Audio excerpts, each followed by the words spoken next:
नमस्कार, जय हिंद मित्रों। हमारे ज्ञान गंगा चैनल पर मैं कृष्णा चौधरी आप सभी का स्वागत करती हूँ। और आज मैं आपके लिए कोई क्लास नहीं लेके आई हूँ और ना ही मैं आपको कोई पढ़ाने के लिए आई हूँ। मित्रों, आज मैं यह बताने आई हूँ कि हमारा देश और पूरा विश्व ये कहें कि आज कोरोना वायरस जैसी महामारी से जूझ रहा है। तो सभी देशों में लॉकडाउन हो रहा है अधिकतर, और सभी लोग इस महामारी के कारण अपने अपने घरों में रह रहे हैं। तो मैं यह कहना चाहूँगी, चाहे आप अभ्यर्थी हैं, चाहे UP TET, C TET, REET, जिसकी भी तैयारी कर रहे हैं, चाहे आप नहीं तैयारी कर रहे हैं, आप बच्चे हैं, बुज़ुर्ग हैं या अभ्यर्थी हैं, जो भी हैं, तो सबसे पहले आप लॉकडाउन के नियमों का पालन करते हुए अपने आप को सेफ और सिक्योर करें। क्योंकि सेफ और सिक्योर करना आवश्यक हो जाता है। आवश्यक क्यों हो जाता है?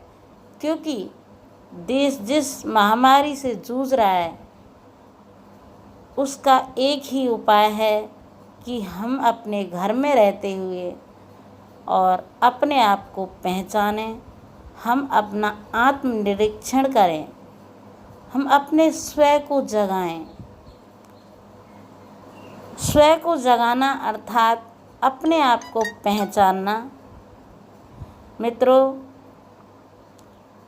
पता नहीं हम कितने जन्मों से अनेक माताओं के गर्भों में लटकते हुए आए हैं और पता नहीं कितने जन्म अभी और लेना बाकी है।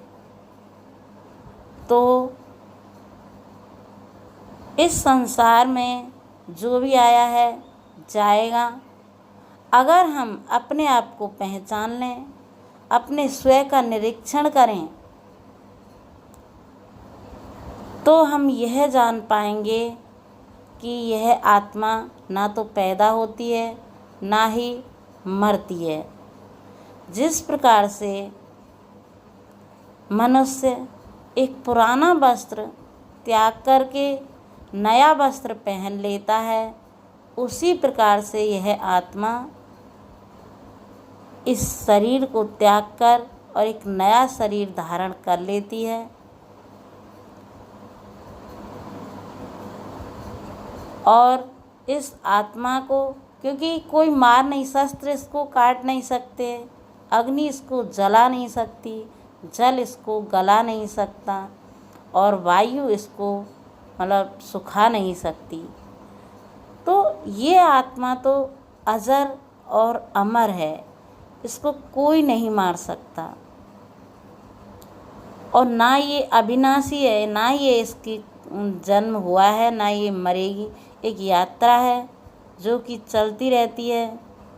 हम अपने आप को अमुक जाति का मानते हैं कि नहीं, हम तो अमुक जाति के हैं, अमुक जाति के हैं। मित्रों, ना ही तो हम किसी जाति के हैं। क्योंकि हम अपने स्वयं का निरीक्षण करें, अपने आप को पहचानें, तो हम पाएंगे।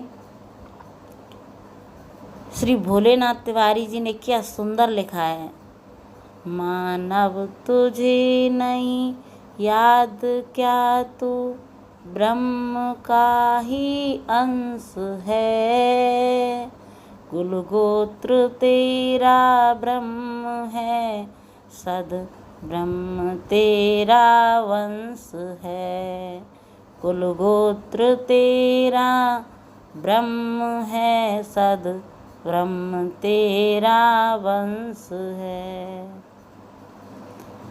तो हमारी जाति, आप जिसको भी मानते हैं, प्रकृति को मानते हैं, परमात्मा को मानते हैं, अल्लाह को मानते हैं, हम उसी के एक अंश मात्र हैं।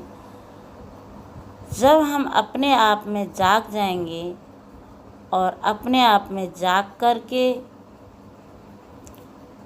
जब निडर हो जाएंगे कि ये तो आत्मा है और ये मर नहीं सकती और बार बार शरीरों का त्याग करती है, तो हमें कोई डर छू नहीं सकता है। और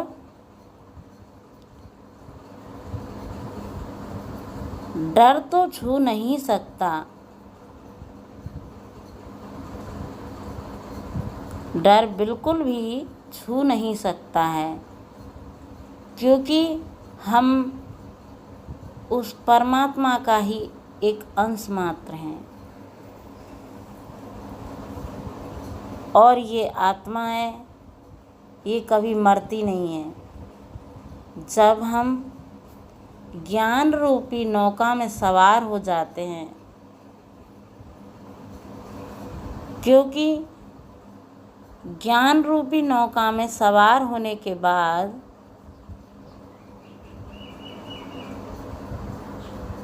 संसार के ताप, कलेश, भय, चिंता, बीमारियां ये हमको छू नहीं सकती हैं। एक उस परमात्मा तत्व का एक आभा चक्र बन जाता है।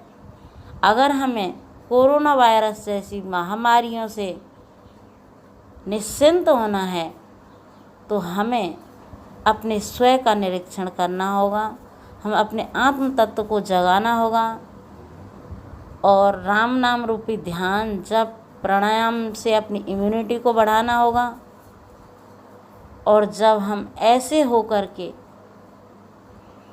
और जब एक शिक्षक और शिक्षिका बन जाएंगे और जब हम विद्यार्थियों को ये संस्कार और ये शिक्षा देंगे तो आने वाले जो भारत की तस्वीर होगी वो देखने लायक ही होगी मित्रों, वो देखने लायक ही होगी।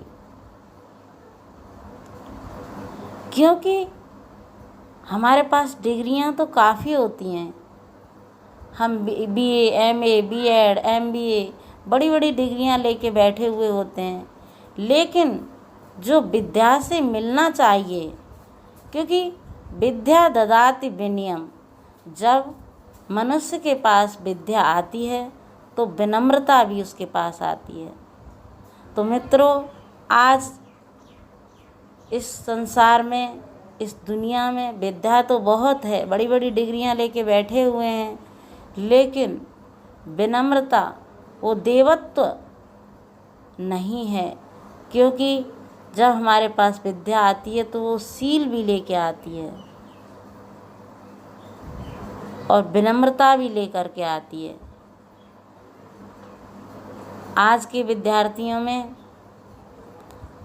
एक ये होता है कि हमने डिग्रियां ले रखी हैं बहुत बड़ी, और एक अनपढ़ माँ बाप जब उनको समझाते तो वो सोचते हैं कि हमें ये क्या समझाएंगे, ये तो स्वयं ही पढ़े लिखे नहीं हैं।